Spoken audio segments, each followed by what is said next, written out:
Assalamualaikum warahmatullahi wabarakatuh. Anak-anakku sekalian, kita bertemu dalam mata pelajaran sejarah peminatan. Kali ini kita akan mempelajari materi konflik di Amerika Latin.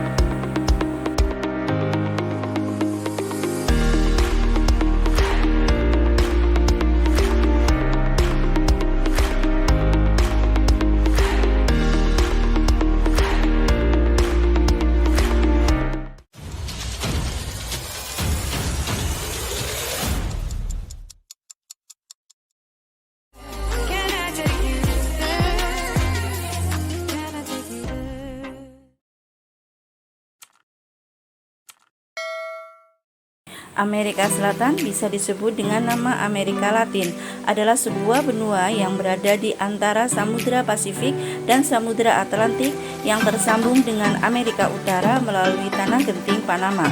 Benua ini dilintasi oleh garis khatulistiwa dan sebagian besar daratan benua tersebut berada di belahan bumi selatan. Wilayah Amerika Latin terdiri dari Suriname, Guyana, Venezuela, Kolombia, Ekuador, Peru, Brazil, Bolivia, Paraguay, Chile, Uruguay, Argentina, dan juga Kuba.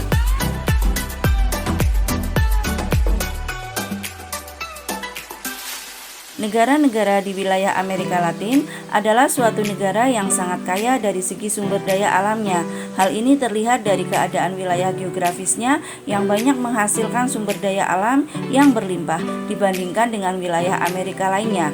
Akan tetapi negara Amerika Latin ini merupakan suatu negara yang sangat miskin terutama dari segi sumber daya manusianya, sehingga negara di kawasan Amerika Latin dapat dikatakan sebagai negara berkembang.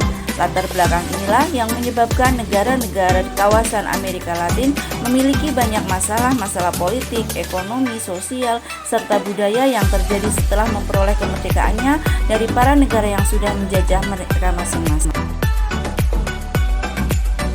Kali ini kita akan mempelajari tentang konflik Kuba. Kuba memperoleh kemerdekaannya pada tanggal 20 Mei 1902. Kemerdekaan Kuba diperoleh setelah mampu mengalahkan penjajahan Spanyol. Kemenangan Kuba mengusir Spanyol didapat setelah adanya bantuan dari Amerika Serikat.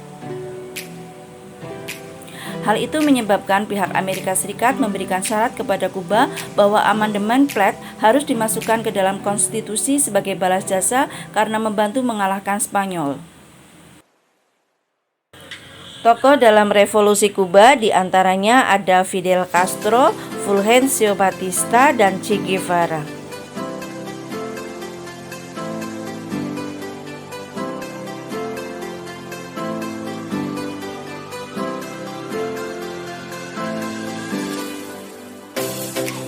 Fidel Castro adalah orang Kuba yang tergerak semangatnya untuk menghentikan rezim Fulgencio Batista. Pada tahun 1953, Fidel Castro mencoba melakukan upaya kudeta, tetapi gagal. Kegagalan itu berakibat pada dihukumnya Fidel Castro selama 15 tahun. Pada tanggal 15 Mei 1955, Fidel Castro dibebaskan. Setelah keluar dari penjara, Fidel Castro kembali menghimpun kekuatan di Meksiko. Di Meksiko, dia bertemu dengan Che Guevara. Mereka berdua saling berdiskusi untuk membicarakan masalah imperialisme Amerika Serikat.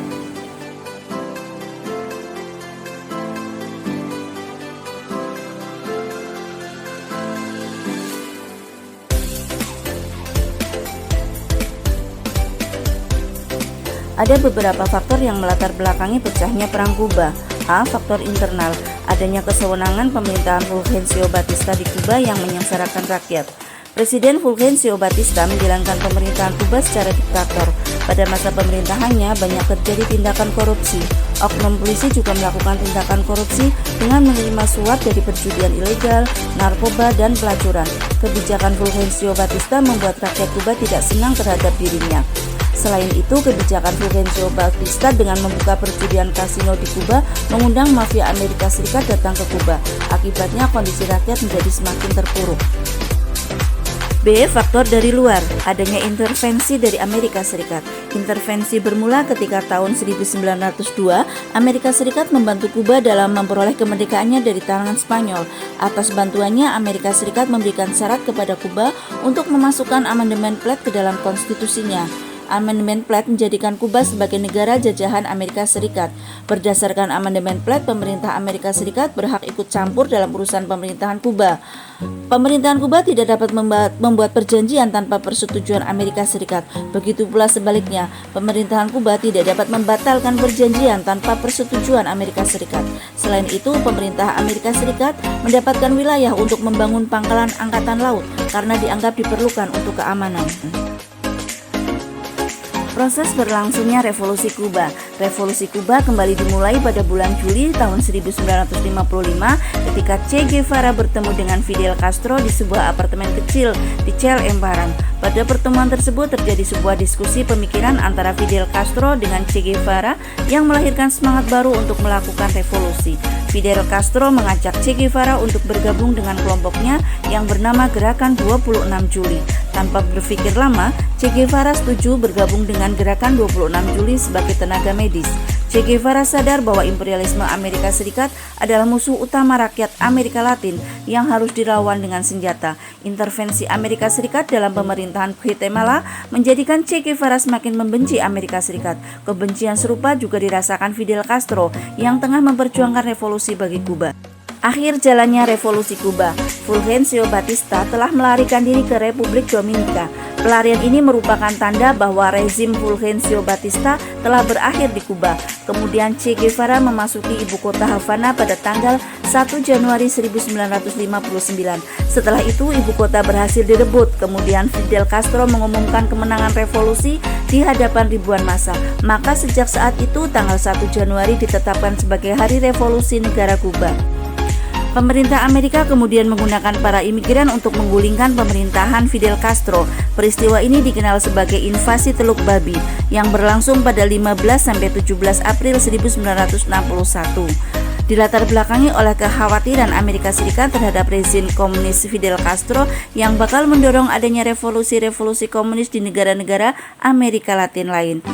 Invasi Teluk Babi merupakan operasi yang direncanakan oleh CIA dengan pendanaan dari Amerika Serikat untuk menggulingkan pemerintahan Castro, yakni Presiden Kuba yang keberpihakannya mulai condong ke Uni Soviet, sehingga pemerintahan Kuba kemudian menangkap orang-orang anti Castro tersebut. Akhirnya invasi ini dinyatakan gagal.